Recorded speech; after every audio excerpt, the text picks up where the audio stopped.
Voilà pour les principales articulations de cette édition. Bonsoir à toutes et à tous. Interdite depuis le 15 août dernier, la pêche reprend officiellement ce dimanche 15 novembre sur le lac Nangbeto. L'information a été donnée hier aux pêcheurs et différents exploitants par le ministre en charge de la pêche dans la localité d'Atiné. Le reportage est signé Yves Agbevivi. Voici le lac de Nangbeto, vaste de 180 000 hectares. Un lac d'où les pêcheurs ont tiré 729 tonnes de poissons en 2014, une production qui a augmenté à 1709 tonnes en 2015. Une pêche qui appauvrirait ce lac si elle n'est pas réglementée, et c'est pour favoriser le repeuplement du biotope que la pêche y est interdite du 15 août au 15 novembre de chaque année. La période du repos biologique ayant pris fin ce 15 novembre pour cette année 2015, Urokura Agadazi, ministre de l'Agriculture, de l'Élevage et de l'Hydraulique, a procédé à la réouverture de la pêche sur ce lac avec la remise de plusieurs matériels aux exploitants du lac dans le village d'Atiné. Nous venons de procéder à la remise de 63 fours qui ont été montés sur le site de Nangbeto pour permettre à nos mamans, les femmes exploitantes du lac, à poursuivre leurs activités, mais en améliorant la qualité du poisson, le poisson qui est vendu sur les marchés.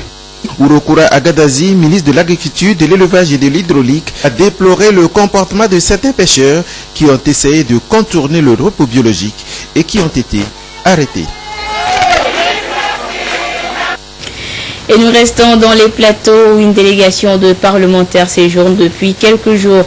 Comme dans les autres villes du pays, les députés veulent constater les conditions d'incarcération des personnes en conflit avec la loi.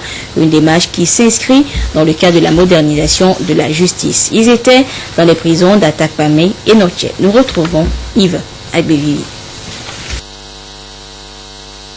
Il est question ici de toucher du doigt les réalités des détenus dans les prisons du Togo. Pour les députés qui ont initié cette visite des prisons civiles d'Atakpamé et de Notien, il faut respecter les droits de ces détenus. La délégation parlementaire a enregistré les besoins des 10 centres de détention et les doléances des résidents. Lorsque nous sommes arrivés au niveau de la prison de Notien, nous avons vu qu'avec l'aide des partenaires, il y a eu des améliorations au niveau de la construction des infrastructures. Il y a l'État qui s'est investi et il y a également les partenaires qui ont aidé. Et c'est ça qui a amélioré effectivement les conditions de vie de nos populations carcérales. Qu'est-ce que nous allons faire? C'est de continuer à demander à l'État de maintenir ce rythme. La visite des parlementaires a été bien appréciée par les procureurs qui y voient un signe d'encouragement à l'endroit des détenus. C'est très important dans la mesure où c'est eux qui légifèrent et ils peuvent toujours faire des propositions de loi en ce qui concerne la détention au niveau des maisons d'arrêt. Je trouve que c'est très important qu'ils sachent ce qui se passe réellement, pouvoir faire des recommandations afin d'une amélioration des conditions de vie des détenus. Les députés ont expliqué les dispositions du nouveau code pénal aux détenus. Ils les ont invités à garder espoir, car pour les députés togolais, il faut s'investir dans l'amélioration des conditions de vie des détenus. Et pendant que les députés visitaient les détenus, le roi de la ville de Notien, Evefiogan Togbe Agokoli 4, recevait un hôte de marque. Nana Ane Ohiniko Kwam Dessou 15, roi des mines. Une visite première du genre pour la consolidation des relations d'amitié, de fraternité, mais surtout de développement entre leurs deux peuples, Eve et Mina. Gérard Lagoudou, Rachel Aoko. Poignée de main chaleureuse, accolade et sourire en coin. Voilà les signes de fraternité et d'amitié qui lient aujourd'hui le trône royal Agokoli de Notien et celui d'Adigo et allié d'Anéran. Sa Majesté Nana Ane Ohiniko Kwamdessou 15 et Epefiagan Tobi Agokoli 4 ont échangé sur le raffermissement des liens de solidarité, d'unité et de paix prônés par le chef de l'État et son gouvernement. Chaque communauté, selon eux, doit s'inscrire dans cette dynamique pour relever les défis de développement du pays. Ceci dans un esprit de bon voisinage et de partage d'expérience. Le peuple éveillé s'est distingué par son idéal de paix. Nous sommes arrivés chez Vefiagan parce que nous sommes venus nous ressourcer de sa sagesse. Ça fait 25 ans qu'il gère son canton et 20 ans ou 21 ans qu'il est le président des chefs traditionnels du Togo.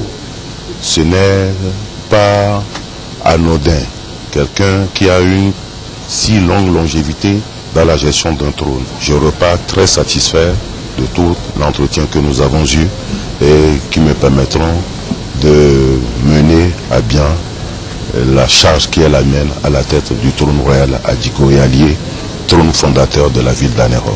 Visiter le trône royal à Gokoli, c'est également redécouvrir l'histoire du peuple V. Sa Majesté Nana Ané Ohiniko Kwamdossou 15 est allée à la place de l'Indépendance et au sanctuaire de la muraille à Gbogbo. C'est une satisfaction, c'est un honneur. Je ne pense pas que cela a eu lieu si peu dans les chefferies. S'il n'y a pas la paix, on ne peut pas parler de développement. Donc pour nous, c'est toujours la recherche de la paix. Nous allons nous évertuer pour toujours concrétiser cette paix parmi les peuples. Les deux chefs traditionnels ont signé un engagement pour la promotion de la culture de l'excellence dans l'éducation de la jeunesse togolaise. Ils ont convenu de mettre en œuvre le projet de récompense du savoir initié par la fondation Nana Ané dans la préfecture de Haro. En retour, le trône royal à Gokoli est attendu dans la préfecture des Lacs chez Sa Majesté Nana Ané Ohiniko Kwamdossou 15, roi des Mina et chef traditionnel de la ville d'Anero.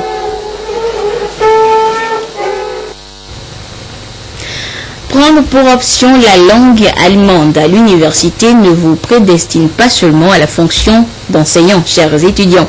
Vous pourrez postuler pour des postes dans d'autres secteurs d'activité. Lesquels? C'est ce qu'ont découvert durant 3 semaines des étudiants germanistes togolais à travers une formation. Luc Assi et Nathalie Panégué nous en disent plus. À en croire l'Office allemand d'échange universitaire DAD, seulement 35% des germanistes diplômés au Togo arrivent à trouver un emploi stable. Pourtant, selon la même source, plusieurs opportunités existent, mis à part l'enseignement auquel s'adonnent la plupart d'entre eux. Pour leur permettre d'avoir une idée sur ces opportunités, une formation de 3 semaines est organisée à leur intention.